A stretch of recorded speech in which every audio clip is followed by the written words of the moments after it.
जय हिंद साथियों।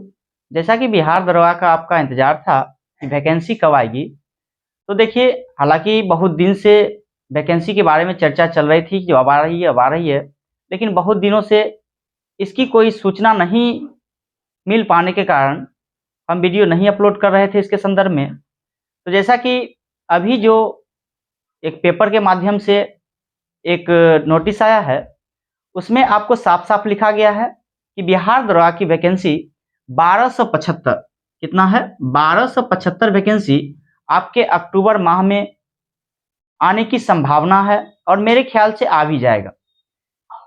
रोस्टर नहीं पूरा होने के कारण वैकेंसी में थोड़ी देरी लगी है, लेकिन उम्मीद है कि इस माह के अंत तक रोस्टर पूरा कर लिया जाएगा और वैकेंसी आ जाएगी। तो चलिए, वैकेंसी की बात रही जो आखिर में आना तो है ही, लेकिन इसके बाद हम कुछ तैयारी का भी थोड़ा-सा आपके साथ गाइडेंस कर दें। जैसा कि मैं आर के सिंह 2 बार बिहार एसआई का मेंस क्वालीफाई, मैं आपको ये संदर्भित करना चाहता हूँ कि इस बार वैकेंसी की मात्रा कम है। जैसा कि पिछले 3 से 4 साल पहले सबसे पहले 1717 वैकेंसी आई, इसके बाद 2446 आई, इसके बाद 2213 वैकेंसी आई, लेकिन इस बार का जो अनुमान है वैकेंसी का 1275 है। तो आप सोच सकते हैं कि 1275 वैकेंसी यानी कि कोई ज़्यादा नहीं है, तो इसमें आपको तैयारी पूर्ण रूप से पहले से ही करना बहुत ज़रूरी है।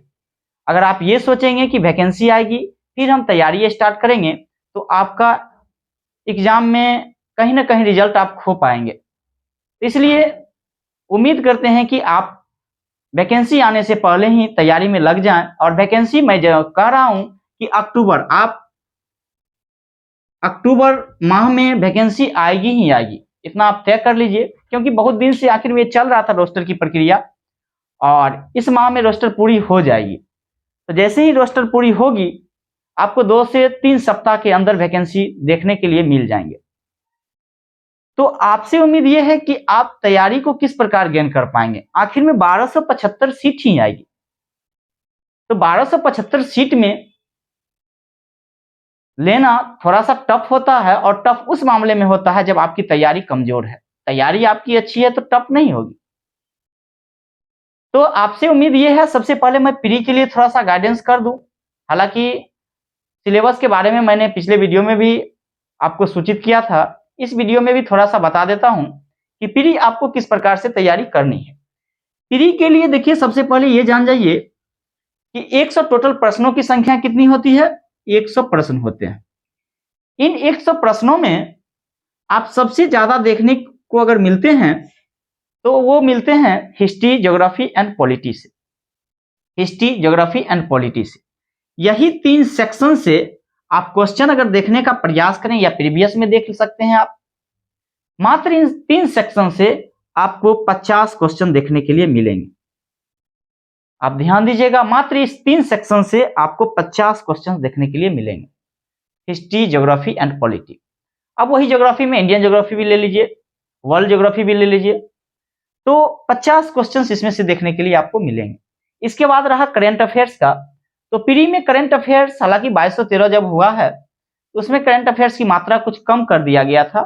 अराउंड 14 या 15 के करीब में ही करंट अफेयर्स पूछा गया था, लेकिन 2446 की अगर हम बात करते हैं, तो उसमें से 18-20 प्रश्न आपके करंट अफेयर्स से ही पूछे गए थे, 20-22 प्रश्न थे उससे पूछे गए हैं। तो एक आप एवरेज ले लीजिए, करंट की अगर मात्रा की बात करते हैं, करंट अफेयर्स आपको एक 20 ले लीजिए। करंट अफेयर्स बहुत बड़ी रोल अदा करता है। फिर आप कहेंगे सर ये तो 70 क्वेश्चन ही पूरा। तो मेरे दोस्त, सिविक्स से भी 3-4 क्वेश्चन होते हैं, 3 से 4 प्रश्न आपको सिविक्स से देखने के लिए मिलेंगे। इसके बाद भी आप थोड़ी छोटी-छोटी टॉपिक को अगर देखने का, एनवायरनमेंट से 102 प्रश्न देखने के लिए मिलेंगे।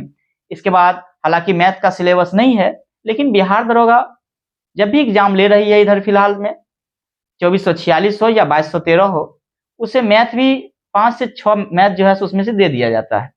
तो आपको इसमें से 5 से 6 प्रश्न आपको मैथ से भी देखने के लिए मिलेंगे। इसके बाद हिस्ट्री में वर्ल्ड ज्योग्राफी से भी थोड़ा सा प्रश्न आपको देखने के लिए मिलेंगे, मिसलेनियस से भी कुछ प्रश्न देखने के लिए मिलेंगे। तो मेरा कहने का मकसद ये है, हालांकि डिटेल में मैं वीडियो आपको बता चुका हूँ, ये शॉर्ट वीडियो मैं आपको बता रहा हूँ, अगर नहीं देखे हैं तो उसको भी जाकर के आप देख सकते हैं। मैं आपको शॉर्ट में ये बताना चाह रहा हूं कि अगर प्रश्नों की संख्या सबसे ज्यादा कहां से आती है, तो वो आती है आपका 3 सेक्टर से। वो 3 सेक्टर कौन कौन सा है?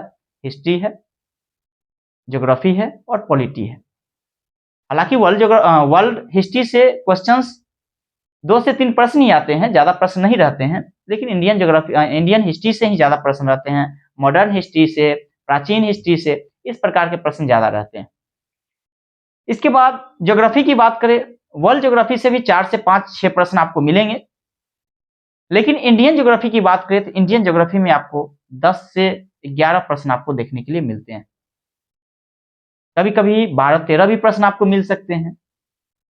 वही पॉलिटी की बात करें तो पॉलिटी में भी 12 से 13 प्रश्न आपको देखने के लिए मिलेंगे। इस प्रकार से अगर हम बात करते हैं तो टोटल आपको सबसे ज्यादा वेटेज अगर होती है वो हिस्ट्री की होती है, पॉलिटी की होती है और ज्योग्राफी की होती है। और मैं आपको बार बार आपको ये संकेत देना चाहता हूं कि ये मत सोचिए जो हिस्ट्री, ज्योग्राफी और पॉलिटी को अगर 2 माह में पढ़ेंगे तो पूरा पढ़ जाएंगे। दोस्त, ऐसा नहीं होता। मैथ रीजनिंग एक अलग सिलेबस है। मैथ रीजनिंग को आप अगर चाहेंगे तो वो आपको 1 से 2 मंथ में भी अगर आप पढ़े हुए हैं उन चीजों को आप सही कर सकते हैं, उसको सही कर लीजिएगा।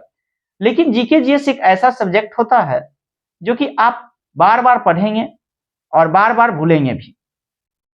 तो चलिए, ये जो आपको ये देखिए प्रश्न, ये जो है सो आपका 50 प्रश्न आपको इससे 15 से 20 प्रश्न आपको इसे ले लीजिए, 70 प्रश्न हो गया। इसके बाद आप साइंस की बात करते हैं तो 20 से 25 प्रश्न आपको साइंस से देखने के लिए मिलते हैं। 20 से 25 प्रश्न आपको साइंस से मिलते हैं। हालांकि ये 50 में बता दिया, इसको 40 या 45 भी, आप 45 कर लीजिए, एक्यूरेट में 45 कर सकते हैं, क्योंकि ये छोटा छोटा चीज जो आपसे पूछा जाता है। तो आप ये जो है सो 45 प्रश्न आप इससे देख सकते हैं, हिस्ट्री, ज्योग्राफी और पॉलिटी से। बाकी का साइंस की प्रश्न की बात करें तो 20 से 25 प्रश्न आपको साइंस से मिलेंगे। वो भी साइंस में केमिस्ट्री से कम ही प्रश्न रहते हैं। केमिस्ट्री में वही आपसे 3 से 4 या 5, कभी कभी मैक्सिमम 5 प्रश्न रहेंगे। लेकिन ज्यादातर प्रश्न की अगर हम बात करें साइंस में तो बायोलॉजी से आपको देखने के लिए मिलते हैं। कहाँ से मिलते हैं? बायोलॉजी से और फिजिक्स से। ज्यादातर बायोलॉजी से ही देखने के लिए मिलते हैं। तो मेरे ख्याल से बायोलॉजी में आप एनसीईआरटी को फॉलो करें और उसी को पढ़ें, क्योंकि थोड़ा सा मेंस में क्वेश्चन टफ दे दिया जाता है। प्री में तो हालांकि ठीक ठाक ही रहता है, लेकिन 2213 में थोड़ा सा डिफिकल्ट कर दिया गया था। तो वो तो एक क्वेश्चन का लेवल हो गया, क्वेश्चन जैसा रहेगा कट ऑफ वैसा आ जाएगा, इसमें कोई बड़ी बात नहीं। लेकिन आप पढ़ने की बात करें तो अभी से एनसीईआरटी फॉलो कर सकते हैं और इसके बाद जो लूसेंट वगैरह पढ़ते हैं उसको पढ़ते रहे। तो आप 45 प्रश्न इससे, 20 से 25 प्रश्न आपको साइंस से देखने के लिए मिलेंगे। तो टोटल प्रश्नों की संख्या 70 और 20 प्रश्न आपका करंट अफेयर्स हो गया। 90 और 10 प्रश्न आपको यहां से देखने के लिए मिलते हैं। तो टोटल प्रश्नों की संख्या अगर बात करें मैं तो 100 प्रश्न होते हैं। आपको कितना? 2 आवर यानी 2 घंटा का समय होता है और एक प्रश्न आपको 2 मार्क्स का होता है। एक प्रश्न कितने मार्क्स का? 2 मार्क्स का होता है। तो मेरे कहने का मतलब यह है कि आप तैयारी को सबसे ज्यादा पॉइंट की अगर बात करें, फोकस की बात करें, तो अभी से ही हिस्ट्री, ज्योग्राफी और पॉलिटी पे लग जाए। इसके बाद साइंस और करंट अफेयर्स पे लगे, क्योंकि अभी से करंट अफेयर्स भी अभी आप नहीं पढ़ते हैं तो एक चीज थोड़ा सा ध्यान दीजिएगा, क्योंकि अब एग्जाम में क्या किया है, एग्जाम का समय जो है बहुत कम कर दिया गया है। अब जैसे अभी फॉर्म भराना स्टार्ट होगा, 1.5 से 2 माह के अंदर ही आपको एग्जाम ले लिया जाएगा।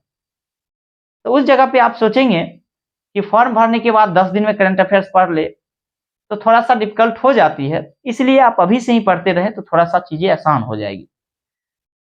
विशेष हम अगला वीडियो में आपको बताएंगे, विशेष अगला वीडियो में हम बताएंगे जो कि आपको किस प्रकार से तैयारी करनी है और कैसे आप जो है सो आगे कर सकते हैं। मैं आपको समय समय पर सेट भी प्रोवाइड कराते रहूंगा। हालांकि समय के अभाव के कारण मैं नहीं आ पाता हूं, लेकिन मैं कोशिश करूंगा कि हर समय आपके साथ जुड़े रहें और जब से वैकेंसी आएगी मैं आपके साथ लगातार मेहनत करते रहूंगा ताकि आप उस मंजिल को पा सके। चलिए मिलते हैं फिर नेक्स्ट वीडियो में, तब तक के लिए जय हिंद, जय भारत।